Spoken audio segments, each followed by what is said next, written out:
The Columbia Broadcasting System and its affiliated stations present Orson Welles and the Mercury Theater on the Air in The War of the Worlds by H.G. Wells.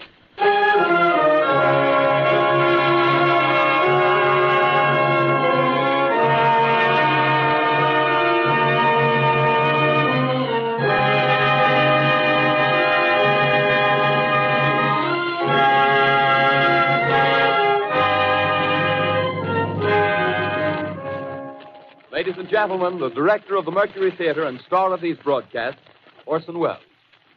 We know now that in the early years of the 20th century, this world was being watched closely by intelligences greater than man's, and yet as mortal as his own.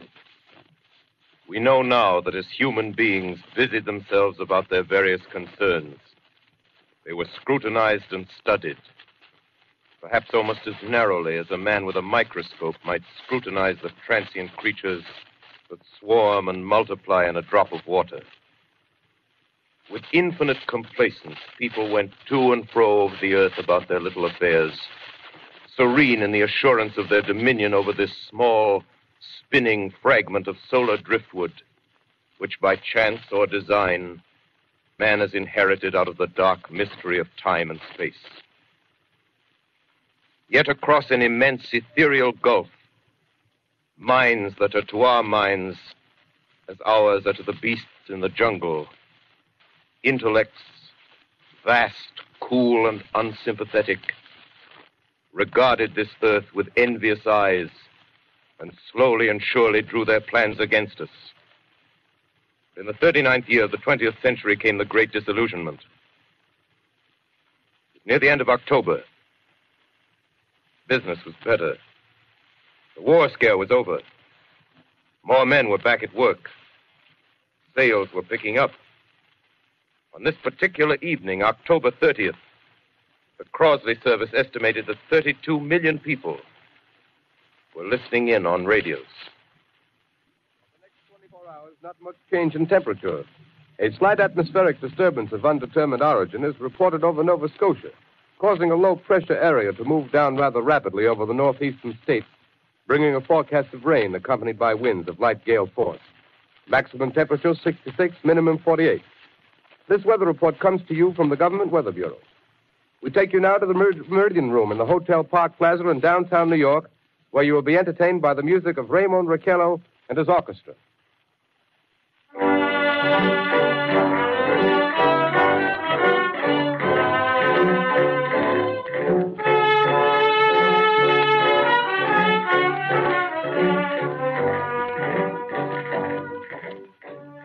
Good evening, ladies and gentlemen.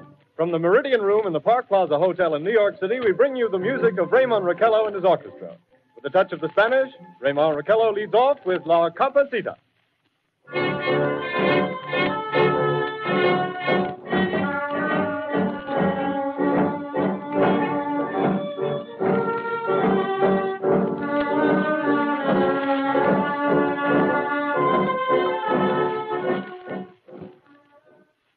Ladies and gentlemen, we interrupt our program of dance music to bring you a special bulletin from the Intercontinental Radio News.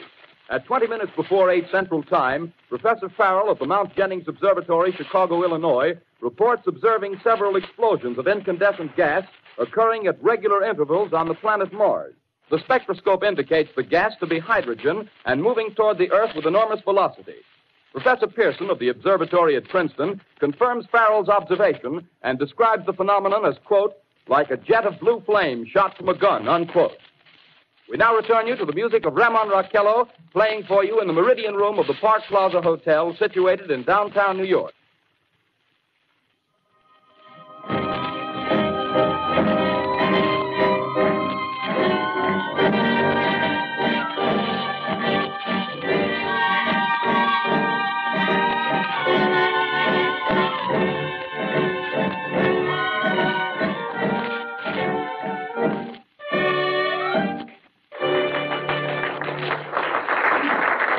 And now a tune that never loses favor, the ever-popular Stardust, Raymond Raquello and his orchestra.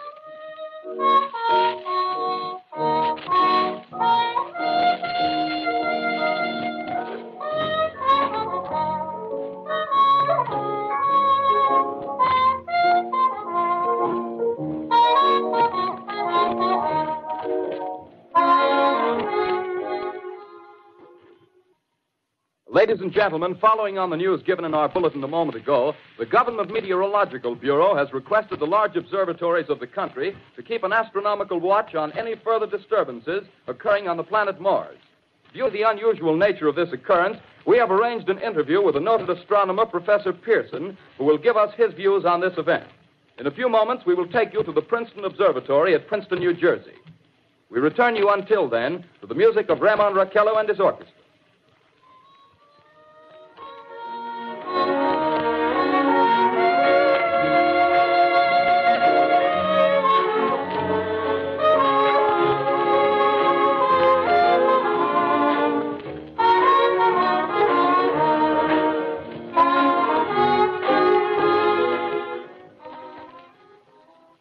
We are ready now to take you to the Princeton Observatory at Princeton, where Carl Phillips, our commentator, will interview Professor Richard Pearson, famous astronomer. We take you now to Princeton, New Jersey. Good evening, ladies and gentlemen.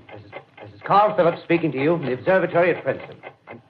I'm standing in a large semicircular room, pitch black except for an oblong split in the ceiling. Through this opening, I can see a sprinkling of stars that cast a kind of frosty glow over the intricate mechanism of the huge telescope. The ticking sound you hear is the vibration of the clockwork.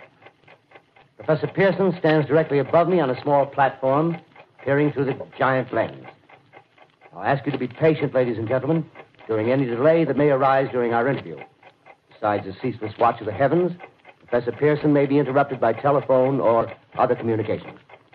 During this period, he is in constant touch with the astronomical centers of the world. Professor, may I begin our questions? Any time, Mr. Phillips.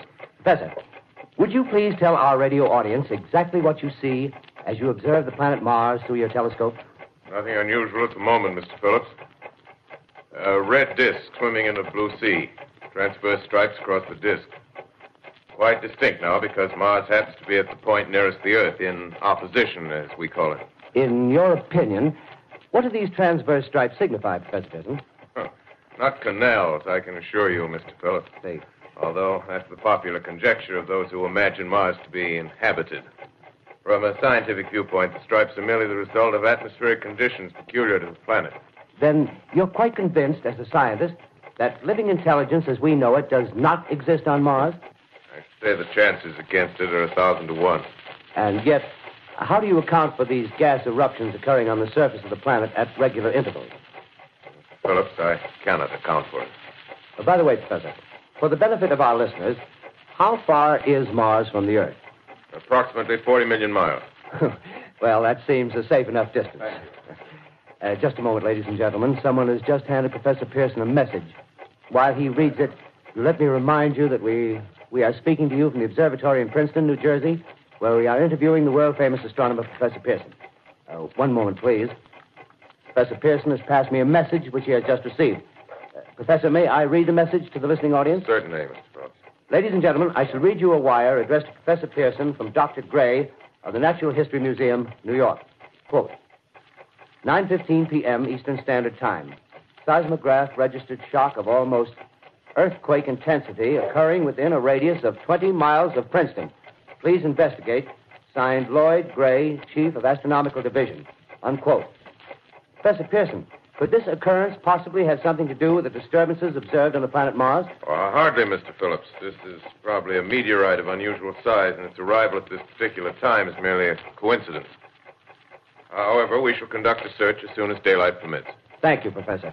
Ladies and gentlemen, for the past 10 minutes, we've been speaking to you from the observatory at Princeton, bringing you a special interview with Professor Pearson, noted astronomer. This is Carl Phillips speaking.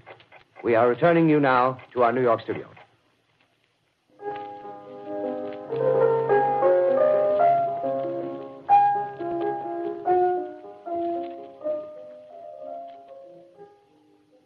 Ladies and gentlemen, here is the latest bulletin from the Intercontinental Radio News.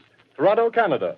Professor Morse of Macmillan University reports observing a total of 3 explosions on the planet Mars between the hours of 7:45 p.m. and 9:20 p.m. Eastern Standard Time. This confirms earlier reports received from American observatories. Now, nearer home, comes a special bulletin from Trenton, New Jersey. It is reported that at 8:50 p.m., a huge flaming object, believed to be a meteorite, fell on a farm in the neighborhood of Grover's Mill, New Jersey, 22 miles from Trenton. The flash in the sky was visible within a radius of several hundred miles, and the noise of the impact was heard as far north as Elizabeth.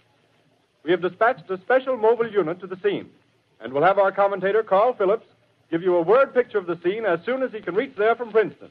In the meantime, we take you to the Hotel Martinet in Brooklyn, where Bobby Millett and his orchestra are offering a program of dance music.